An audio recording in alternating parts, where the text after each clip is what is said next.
Well, we've learned quite a bit about the services that the U.S. Commercial Service offers here at the fair, both before, during, and after the show.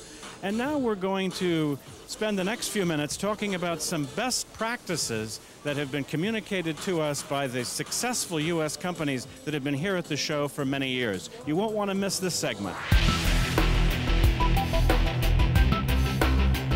Sales success strategy number 1 takes place before you even get here. It's called preparation. You should make a decision probably 6 months ahead of time that you want to participate. And you should do some market research to understand what your potential target market would be. Develop a mailing list, develop a contact list. George Ruffner of the U.S. Commercial Service. You just don't want to be standing there and have people walking by. You want to have done that work in advance. You want to have people sort of pre-sorted, if you will, from around the world, using our resources and knowing who's going to be coming to your booth from certain countries so that you're prepared to talk business with them. In an earlier segment, we met commercial service staff from all over the world who come to big German shows like CeBIT, bringing buyer delegations from their home countries. So part of your preparation is contacting your local commercial service representative and arranging to meet delegation members at the show.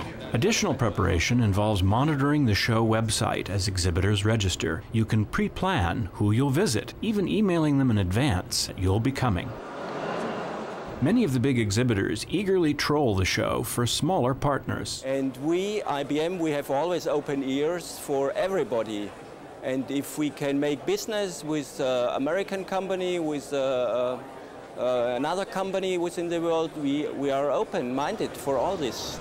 Have your materials ready, know what you're looking for, understand how you've approached the market in North America, get good advice from others up front, from us, commercial service, as to how you might approach the market. Simply be prepared. Be prepared as you would prepare for any domestic initiative. The biggest decision you'll make after the decision to go to the show is how you want to be represented here. You can come alone and walk the floor. You can rent booth space in the U.S. Pavilion. You can rent a table and chairs on the top floor of the pavilion, the CEO. You can rent a booth as part of a state delegation. Here's the Massachusetts delegation at a party in front of their booth. The least expensive booth space runs about $1,500 for the week. You can create your own booth using local help. And you can build your own mega booth. This one has an elevator and a restaurant on top. At trade shows, size doesn't have to matter, but knowing how to communicate with buyers does. When it gets to literature, make sure you bring enough. People have no idea how many business cards they're going to go through. You really want to estimate on the high side. You really need at least 2 or 3 people at the show. It's a long show. It's very tiring to have 1 or 2 people doing it. But don't bring too many people because you will have trouble fitting them onto a stand.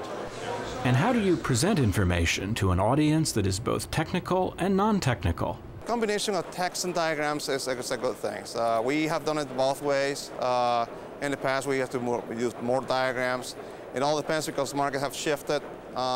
If you get customers who are very technical savvy, they will prefer the diagrams. If you get customers who are very managerial, they want to see most of the application, not the techy stuff. So you got to have a balance between both ways. You have to be reflective of the audience, and in the main, that's still suit and tie or sports coat and tie.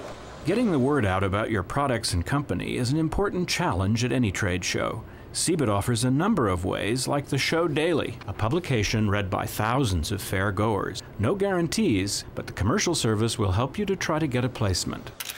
Another way to generate buzz is to attend a reception for the trade media. There are hundreds of journalists and photographers here from all over the world. This event has a separate cost for exhibitors because the press is more likely to come and to write favorable things if they are wined and dined. One of the keys to success in these exhibitions is don't just come, go into your stand. This particular exhibition draws hundreds of thousands of people. Talk to the people. Have a smile. You can have the best presentation with diagrams, with charts. Forget it. Talk to the people. If you can't find a party, then start one. And oh, the parties you'll see.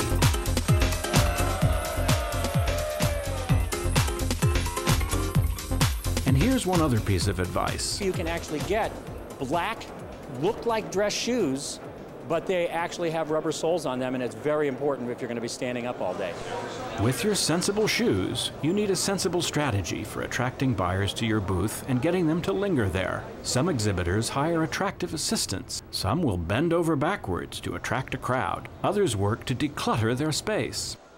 It's very important, especially when there are multiple languages involved, to make it clear what it is that you're offering. It's amazing to find how many times you can't even tell what that company sells.